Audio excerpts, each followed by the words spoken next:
Bob Fringley, and I'm here to tell you the incredible story of how personal computers took over the world. Why am I telling you this at a basketball game? Well, I like the game, but mainly it's because of that guy down there.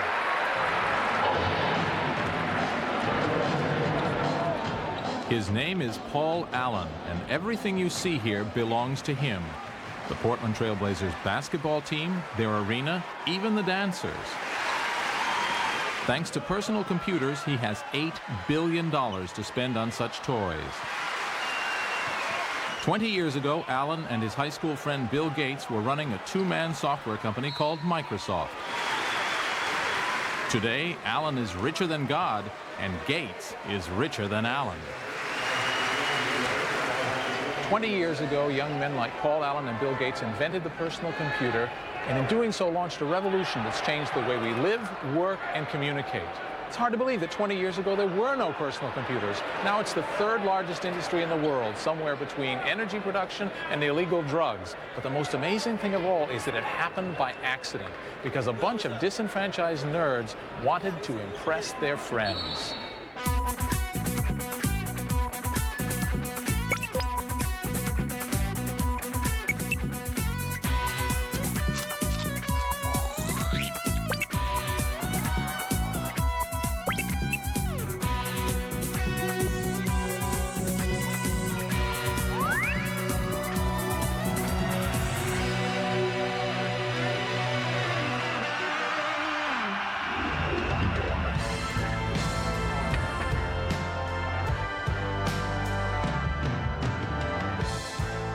This is the story of how a handful of guys launched an industrial revolution, how they changed the culture of business, how they made history. I feel incredibly lucky to be at exactly the right place in Silicon Valley, at exactly the right time historically, where this invention has taken form. It wasn't like we both thought it was going to go a long ways. It was like, we'll both do it for fun, and even though we're going to lose some money probably, we'll just have been able to say we had a company. All of us would get together and just hope we were right, that the PC would become a big thing. You know, I stop and say, wow, the PC really has become part of the very fabric of the way people live. And we've certainly surged with it, and I just stop and say, pretty incredible ride.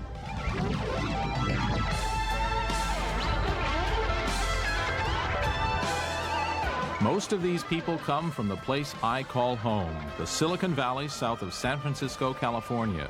Growing up here near the electronics companies that give the place its name, these founders of the PC revolution were, for the most part, middle-class white kids from good suburban homes. But it's not their homes we're interested in, it's their garages.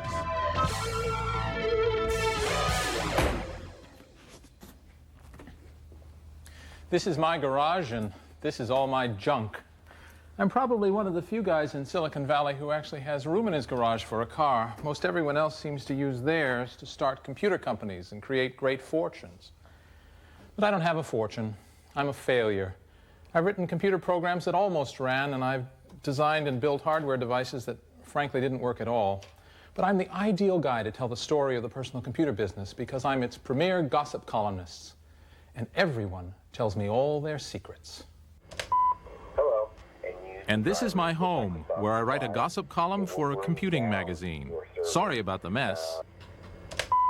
Institutions in constant change like the PC industry are driven by rumor and gossip, and I thrive on both.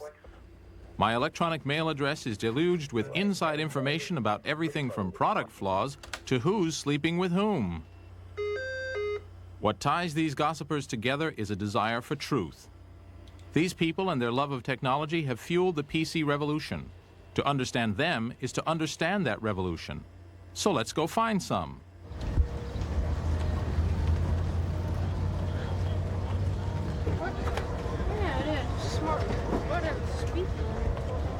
Meet Edwin Chin on a Saturday morning at the Weird Stuff Warehouse. This could be 1976 or 1996, because there is always a new generation of techies like Edwin who hear the calling.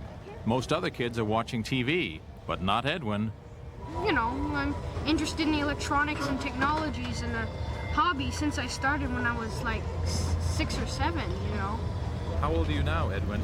10 right now. It's no coincidence that the only woman in the vicinity looks bored. Because this is a boy thing, the obsession of a particular type of boy who would rather struggle with an electronic box than with a world of unpredictable people. We call them engineers, programmers, hackers, and techies, but mainly, we call them nerds.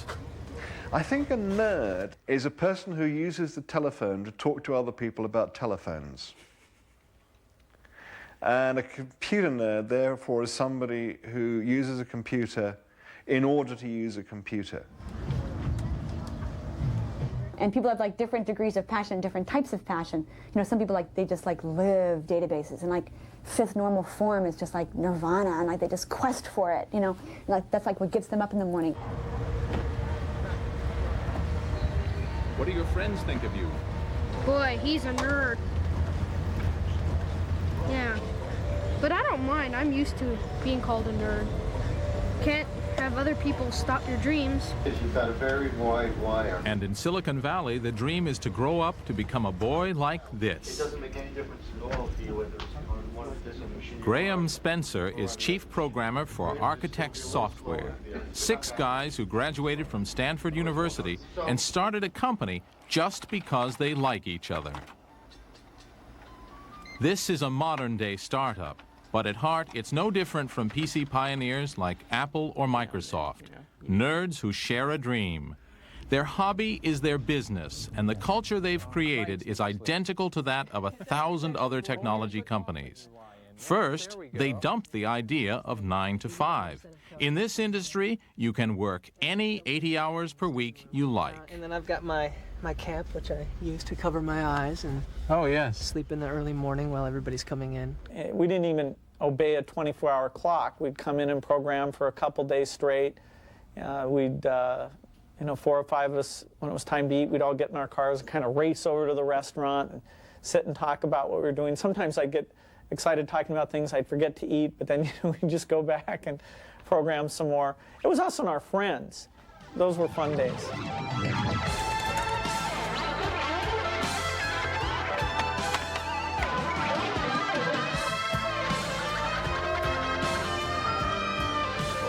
Let's look in the refrigerator. Whoa, we have Coke and cold pizza. I drink about 2 liters of Coke a day. 2 liters of Coke a day. Yeah. And do you think of it like as brain food? That keeps me going. That and, you know, listen to heavy metal and get caffeinated and hack.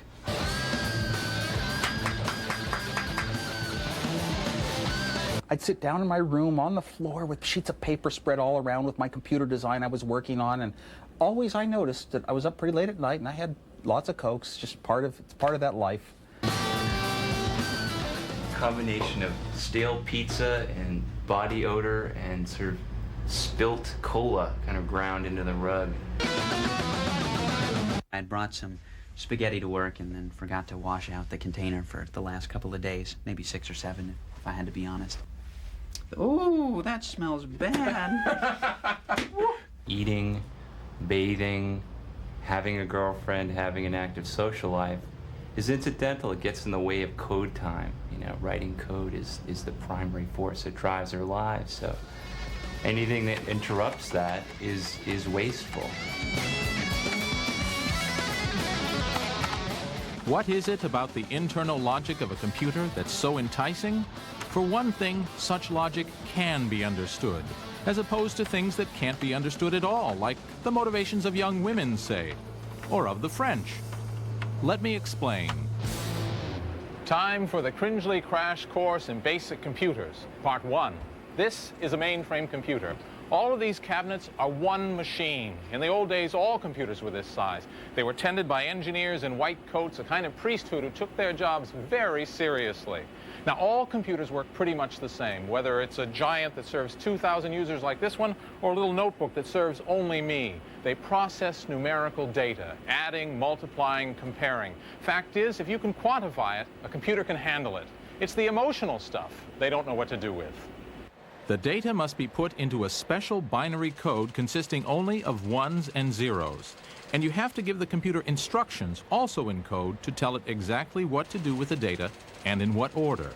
These instructions are called a program. In the early days, you put in the instructions by flipping switches or loaded them from paper tape.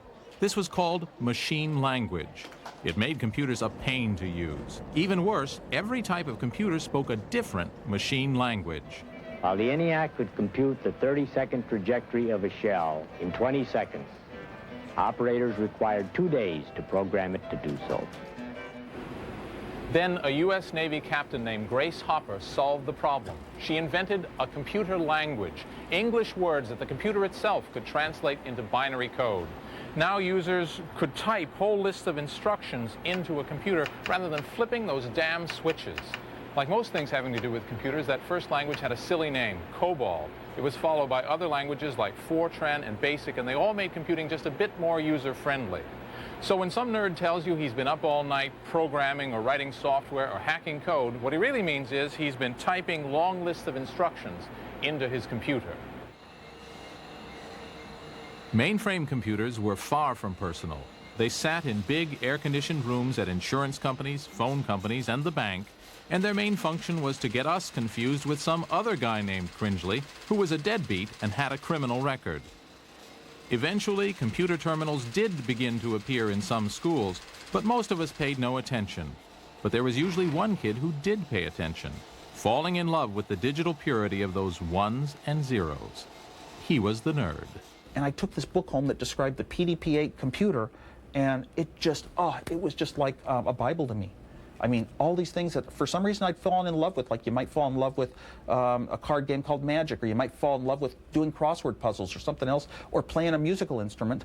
I fell in love with these little descriptions of computers on their inside, and it was a little mathematics. I could work out some problems on paper and solve it and see how it's done, and I could come up with my own solutions and feel good inside. So you would keyboard these commands in, and then you would wait for a while, and then the thing would go and it would tell you something out. But even with that, it was still remarkable, especially for a 10-year-old, that you could write a program in BASIC, let's say, or Fortran, and actually this machine would sort of take your idea and it would sort of execute your idea and give you back some results. And if they were the results that you predicted, your program really worked. It was an incredibly thrilling experience. Nerds wanted their own computers right from the beginning, but it took a technological breakthrough to make that possible. This is it, the chip, the microprocessor. This is what allows you to have a mainframe computer on your desk. In the 1950s, mainframes were as big as this garage, and that's because they were filled with thousands of these vacuum tubes or valves. Eventually, the valves were made much smaller and replaced with transistors. Still too big, however, to make a computer that could fit on your desk. What that took was further miniaturization. Here we have a single piece of silicon etched with thousands of transistors. This microprocessor holds more than 1 million transistors, and that's the secret of the personal computer. And that's why they call it Silicon Valley, not Computer Valley. These are the people who invented the microprocessor, Intel. Intel was started 28 years ago by a handful of guys after a row with their old boss. Their microprocessors today power 85% of the world's computers. RTS table? Intel not only invented the chip, they are responsible for the laid-back Silicon Valley working style. Everyone was on a first-name basis. There were no reserved parking places, no offices, only cubicles. It's still true today. Here's the chairman's cubicle. Knock, knock. Yeah, I've knocked on the door, but there's no door. Gordon Moore is one of the Intel founders, worth $3 billion. With money like that, I'd have a door. In a business like this, the people with the power are the ones that have the understanding of what's going on, not necessarily the ones on top. It's very important that those people that have the knowledge are the ones that make the decisions. So we set up something where everyone who had the knowledge had an equal say in what was going on. Intel's microprocessors kept getting more powerful. They soon had enough horsepower to run a whole computer.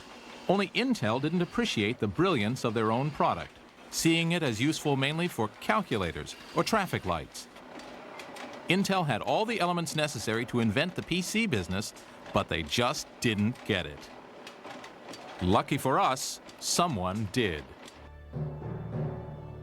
This is the chip that launched the personal computer revolution.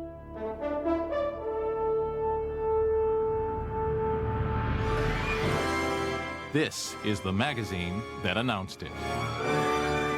In January 1975, featured on the cover was the world's first personal computer, the Altair 8800. It was the crazy idea of an ex-Air Force officer from Georgia, Ed Roberts. If you look at it, it was kind of a grandiose, almost megalomaniac kind of scheme, And right now I couldn't do it because I could see right off there's no way you could do this. There isn't any way you could do this. But at that time, we just lacked the benefits of age and experience. We didn't know we couldn't do it. 20 years after Ed Roberts' flash of brilliance, this exhibit is being held to celebrate the anniversary of the Altair. Like every other PC pioneer, Ed built his computer just because he wanted one to play with. There were some of us that lusted after computers, really, at that time. All the computers in the world tended to be in big centers, and you had to get permission to get close to them, and it was, nobody had access to computers then. And the idea that you could have your own computer and do whatever you wanted to with it, whenever you wanted to, was fantastic.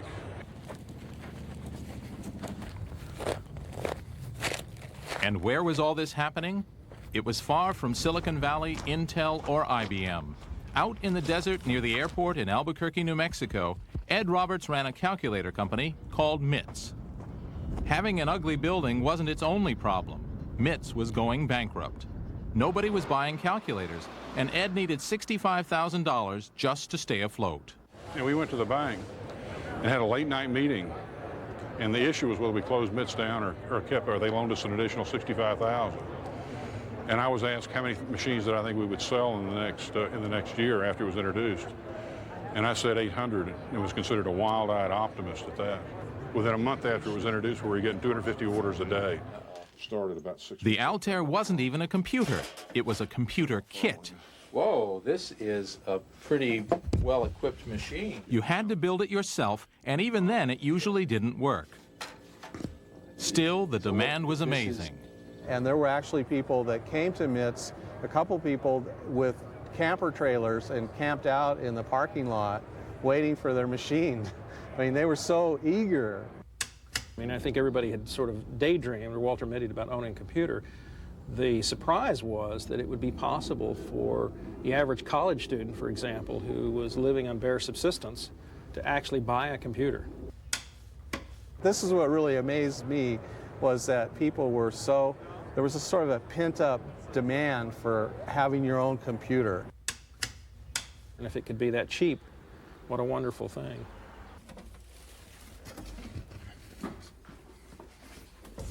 This is an Altair computer, the first personal computer.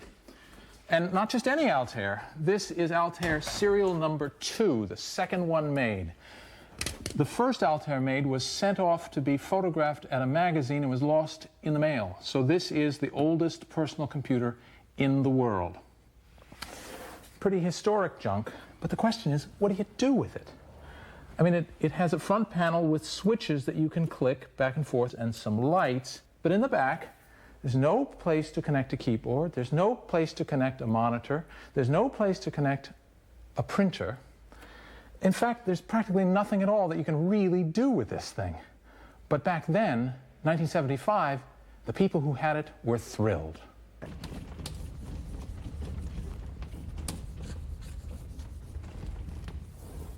The nerds formed clubs to talk about their new toy. One of the first was the Homebrew Computer Club, which met on Wednesday evenings in a hall rented from Stanford University in Silicon Valley. Presiding over near anarchy was Lee Felsenstein, who pretended to be in charge. I would start the meeting by making a horrendous loud noise because everyone was talking and I had to get some attention somehow. And I would use it to call on the person in question. I'd make threatening gestures with it. Most of us were in the electronics industry to a certain extent. There was also a stratum of physicians. And there were a lot of radio amateurs, for instance, finding a new technology that wasn't stale. But most of us were at a sort of middle level downwards. We saw ourselves as crazed, ignored geniuses, or possibly geniuses, but at least we could each hope to get our hands on a computer of our own. Not much in them. The very uselessness of the Altair is what drove the hobbyists together. Roger Mellon and Harry Garland started an early computer company. They came here to meet others and to figure out just what the heck could be done with this new toy. A solution in search of a problem. There's no keyboard that I can see. The Altair was tedious to use. At first, the only way that data and instructions could be given to the computer was by flipping switches. Take something trivial like 2 plus 2.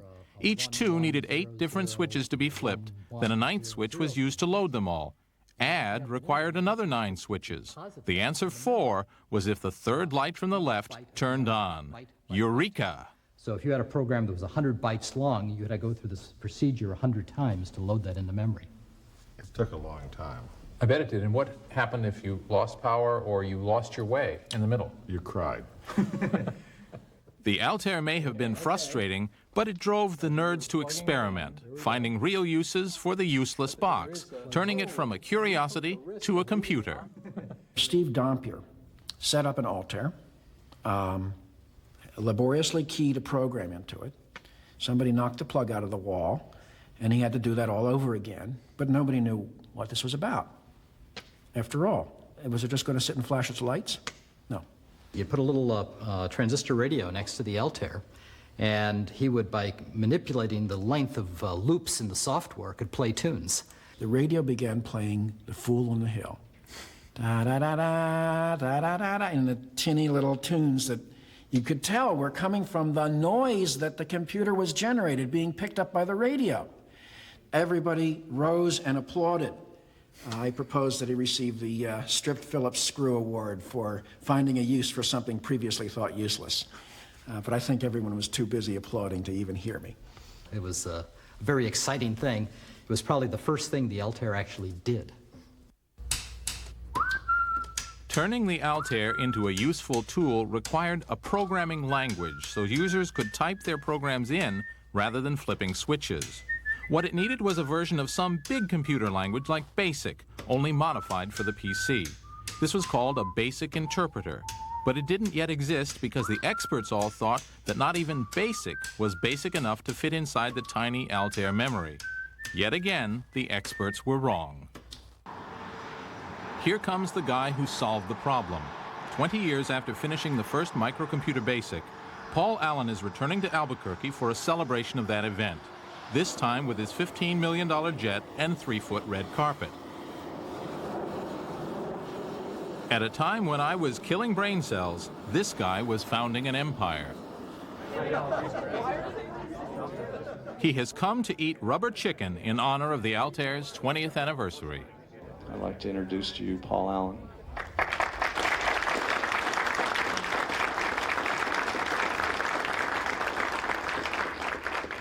Allen co-founded Microsoft with his younger buddy from high school, Bill Gates. One day in Boston, I was in Harvard Square, and I covered Popular Electronics with this thing that looked like what I'd been imagining. And so I grabbed it off the shelf, I looked at it, and I bought it, and I ran back to Bill's dorm, and I think he was probably playing poker that night and usually losing money at that point.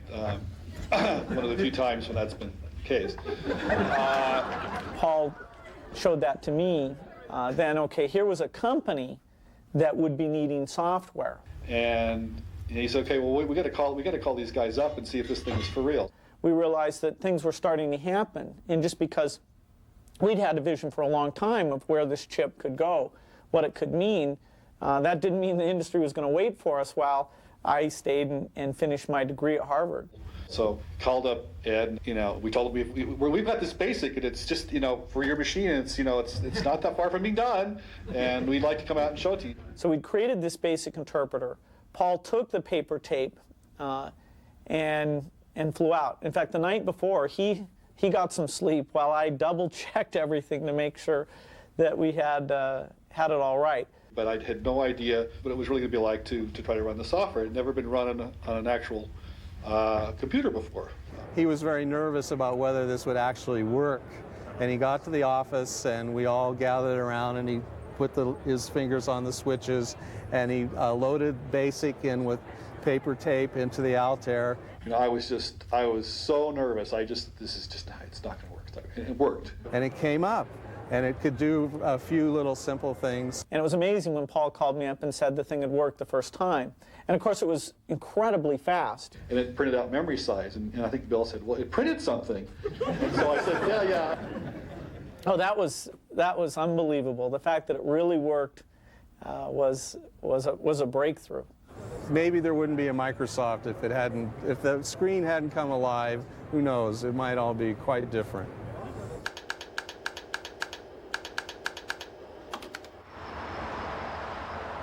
After the demo succeeded, Bill forgot about finishing university. Afraid of missing his chance to dominate the new industry, he joined Alan in what was then the center of world microcomputing research, among the sleazy bars and gas stations of Albuquerque, New Mexico. And they lived across the street from MITS in the Sundowner Motel. And the prostitutes and the drug dealers are out on the corner.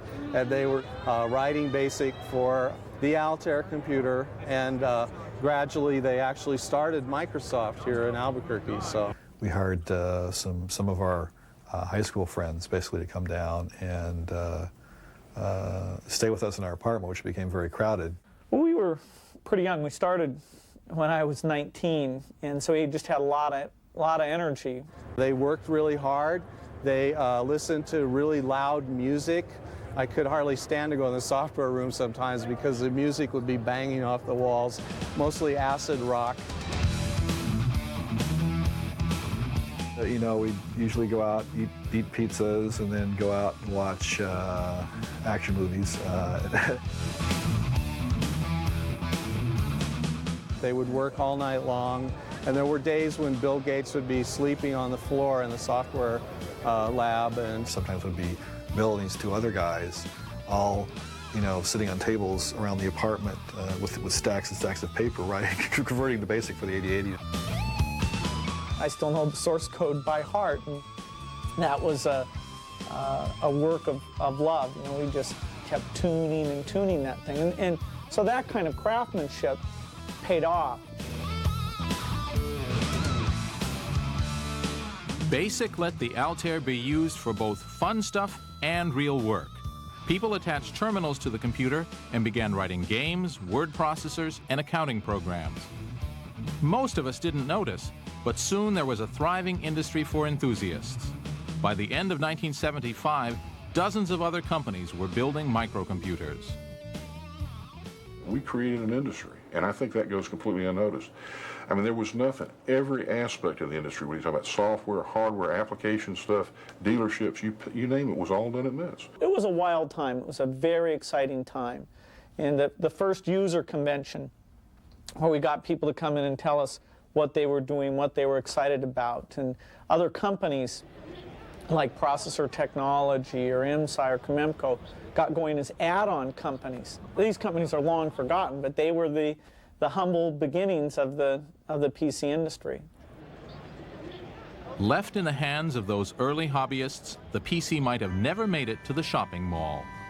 Reaching the wider market required a different type of vision. Enter the flower children of California, who thought the PC was, well, groovy.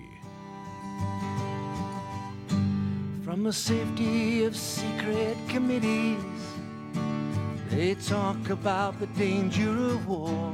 Remember that the 60s happened in the early 70s, right? So we have to remember that. And that's sort of when I came of age. So I saw a lot of this. And to me, the spark of that was that there was something beyond sort of what you see every day. Far from the smell of the gun. It's the same thing that causes people to want to be poets instead of bankers. And I think that's a wonderful thing. And I think that that same spirit can be put into products. And those products can be manufactured and given to people, and they can sense that spirit. To help you understand all this, I will now take off my clothes. Well, why? He says, well, frame relay is scalable. Jim Warren knows better than most what the hippie movement did for the PC. A 60s radical himself, he staged the West Coast Computer Fair, for a time the biggest computer show in the world. The fair was where the PC really arrived. It's also where Jim got rich. So, Jim, is this where you hold all your meetings?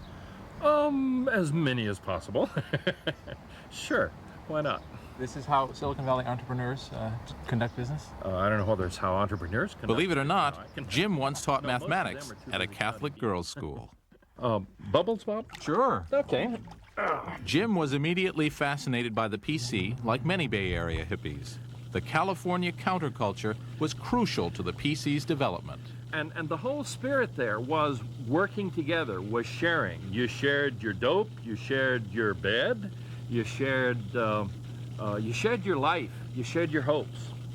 And a whole bunch of us had the same community spirit, and that permeated the whole Homebrew Computer Club. As soon as somebody would solve a problem, they'd come running down to the Homebrew Computer Club's next meeting, say, hey everybody, you know that problem that all of us have been trying to figure out how to solve? Here's the solution. Isn't this wonderful? Aren't I a great guy?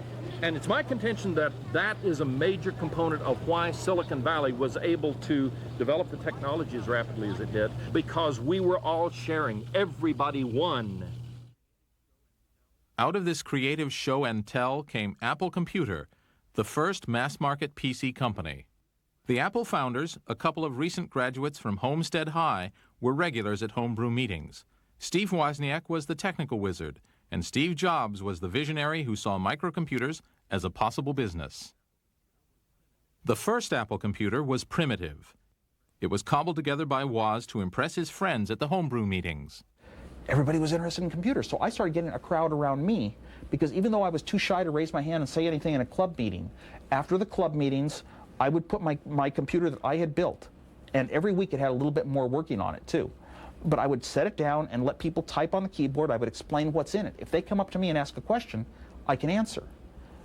You know, nowadays I would have the ability to tell them what it is, you know, and be a little bit more promotional, but back then I could only answer questions that they asked me. But I got a group that started gathering around me.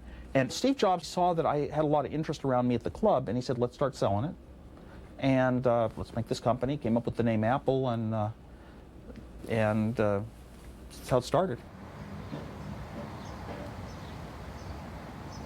Apple was at best a funky company, started by a couple of teenage hackers who previously had been working as Alice in Wonderland characters in a local shopping mall. And they started it in this garage right here. The first Apple computer was built here. Now there are more than 10 million in use around the world. And I was there. Well, for a short time, I was an employee at Apple Computer, employee number 12, and one day I helped move materials out of this garage. At the time, Steve Jobs said the company was short of loot, so he offered to pay me in company shares, but I held out for the money. My mother still reminds me of that incident. The Apple I was even less of a computer than the Altair. A single circuit board that came with neither a case nor a keyboard. Still, Steve Jobs managed to sell 50 Apple I's. That experience showed Jobs that there was a market for a real computer, the Apple II. It was very clear to me that while there were a bunch of hardware hobbyists that could assemble their own computers, or at least take our board and add the transformers for the power supply and the case and the keyboard and go get a, you know, et cetera, go get the rest of the stuff. For every one of those, there were 1,000 people that couldn't do that but wanted to mess around with programming. Software hobbyists. Just like I had been when I was, 10, discovering that computer. And so my dream for the Apple II was to sell the first real packaged computer. Steve Jobs' dream was impossible. It needed too many chips, making the product too complicated and expensive to build. But Woz didn't know it was impossible. And then I got into a way of why have memory for your TV screen and memory for your computer, make them one. And that shrunk the chips down, and I shrunk the chips here, and why not take all these timing circuits? I looked through manuals and found a chip that did it in 1 chip instead of 5 and reduced that, and one thing after another happened. I wound up with so few chips. When I was done, I said, hey, a computer that you could program to generate colored patterns on a screen, or data or words or play games or anything. And it was just the computer I wanted, you know, for myself pretty much. And but it had turned out so good. He said, I think we have a computer we could sell 1,000 a month of. How can you sell 1,000 a month, you know? But we needed some money for tooling the case and things like that. We needed a few $100,000. That was a lot of money for two people who had nothing in their lives to speak of, didn't have a $400 bank account. So I went looking for some venture capital. The scruffy 19-year-old seduced the conservative world of venture capitalists. The man Jobs persuaded to part with his cash was Arthur Rock, the inventor of venture capital and the man who had originally funded Intel. At least the Intel boys had graduated from university and owned suits. Well, he wore sandals, and he had very long hair and beard and mustache, but very articulate. He was, I think he, at one time in his life, and it was probably when I first met him, that he ate nothing but fruit. So as a mainline venture capitalist, this is not the norm. This is not the norm.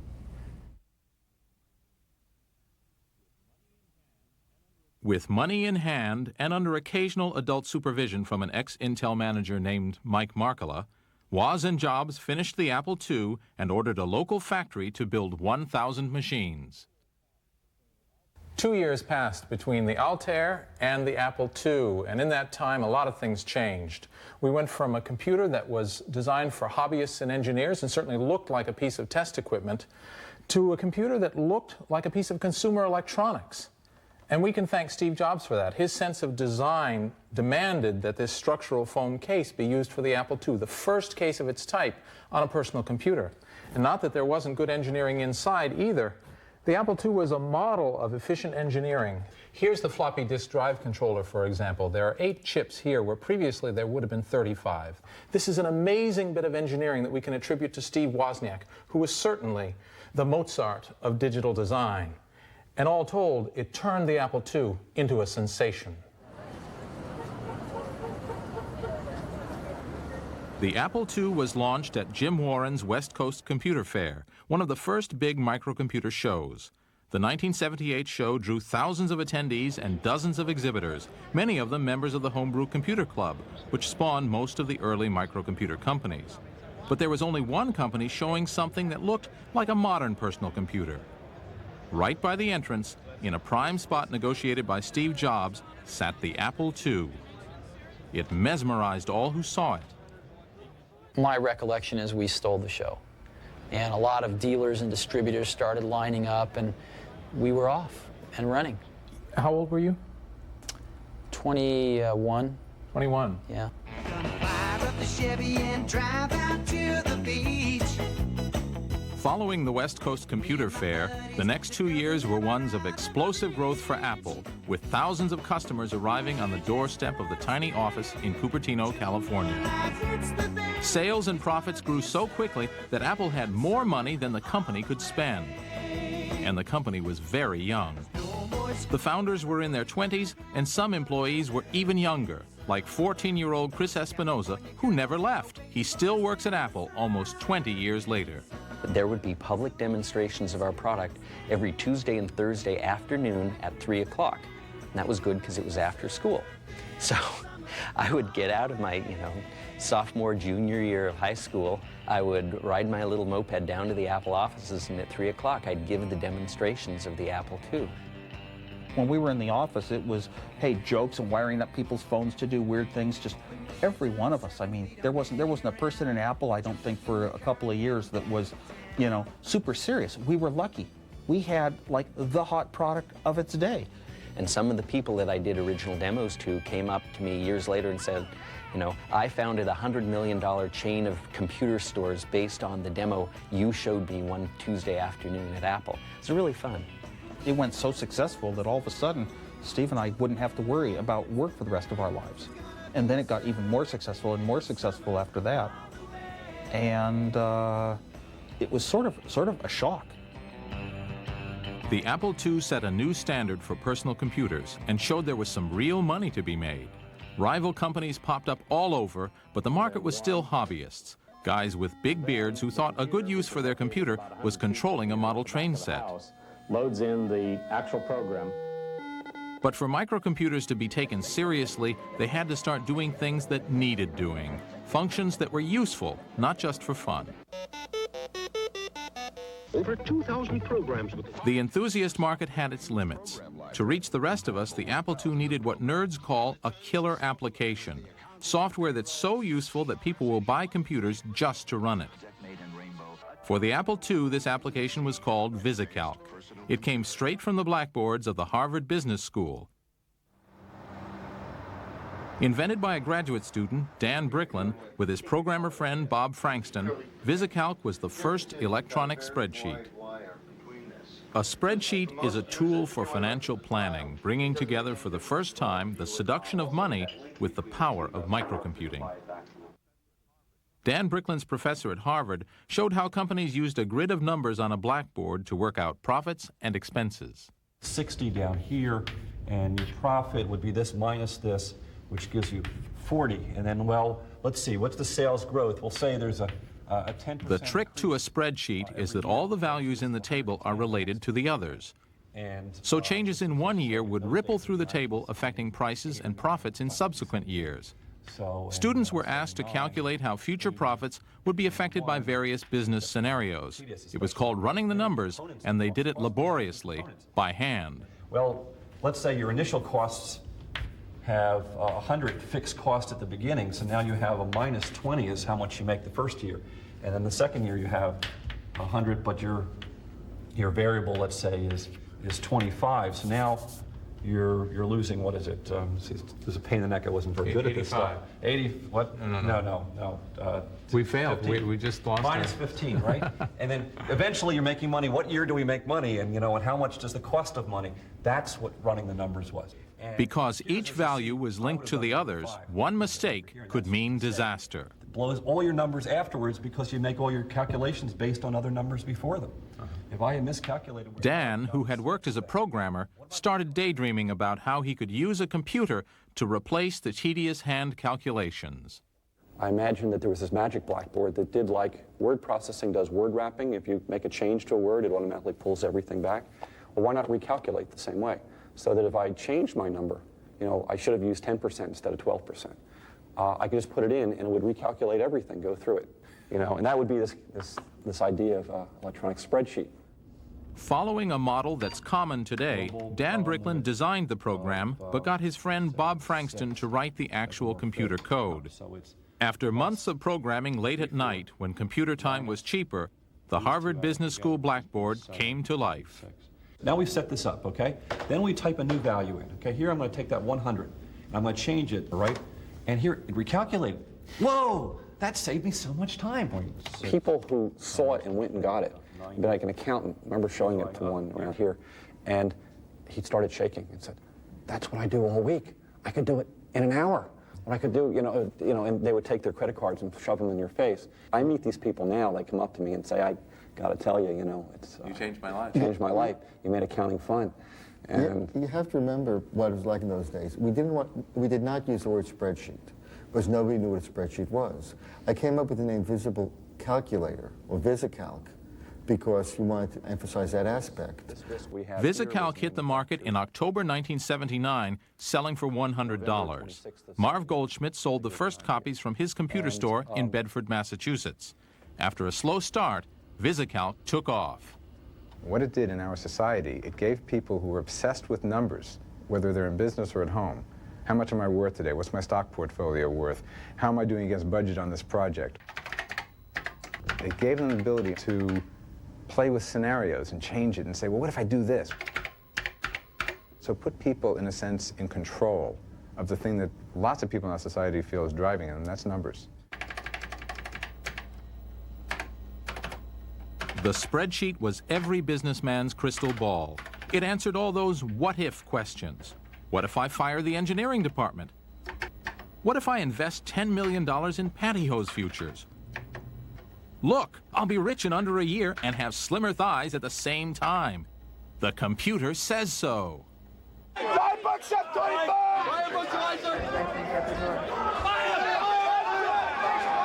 the effect of the spreadsheet was enormous. Armed with an Apple II running VisiCalc, a 24-year-old MBA with 2 pieces of dubious data could convince his corporate managers to allow him to loot the corporate pension fund and do a leverage file.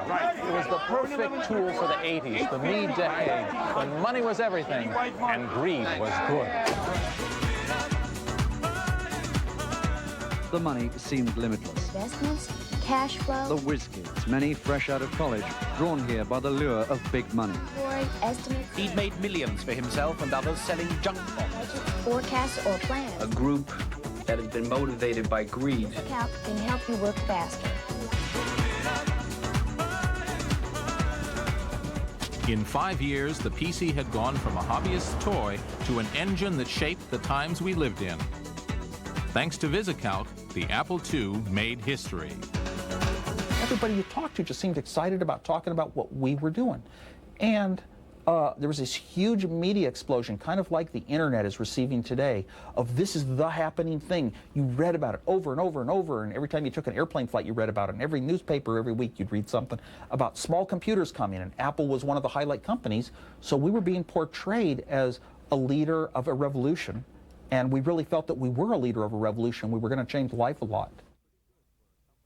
Pretty good for a company started in a garage 3 years before. But not all the PC pioneers made great fortunes. Dan Bricklin decided not to patent his spreadsheet idea. Though more than 100 million spreadsheets have been sold since 1979, Bricklin and Frankston haven't earned VisiCalc royalties in years. You know, looking back at how successful a lot of other people have been, it's kind of sad that we weren't as successful. It would be very nice to be gazillionaires, but it can also understand that part of the reason was that that's not what we're trying to be. We're kids of the 60s. And what did you want to do? You wanted to make the world better. And you wanted to make your mark in the world and improve things. And we did it. So by the mark of what we would measure ourselves by, we're very successful. Yes. And what about Ed Roberts? 3 years and 40,000 computers after assembling that first Altair, the fun was over for Ed. MITS was just another player in what had become a competitive market for personal computers. Roberts sold his company in 1978 and started a new life. He went back to his native Georgia and retrained as a doctor. I hadn't really thought anything at all about it until the last few years when people started taking credit for things that we did at MITS. And that's the only thing I think about it. It irritates me, the things that we did at MITS and we took all the heat for, that other people have tried to take credit for. And that frustrates me. While Ed Roberts invented the personal computer, it was the founders of Apple who got rich. When Apple went public in spectacular fashion in 1980, Jobs and Woz became multi-millionaires. The nerds had inherited the earth. I was worth about over $1 million when I was 23, and over $10 million when I was 24, and over $100 million when I was 25. And it wasn't that important because I never did it for the money. It was just a little hobby company like a lot of people do, not thinking anything of it. I mean, it wasn't like we both thought it was going to go a long ways. It was like, we'll both do it for fun.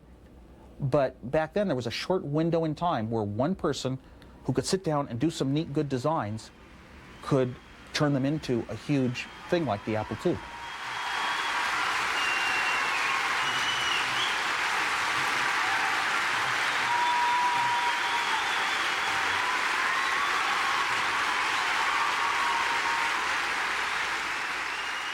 It's astonishing that at the beginning of 1975, nobody owned a personal computer.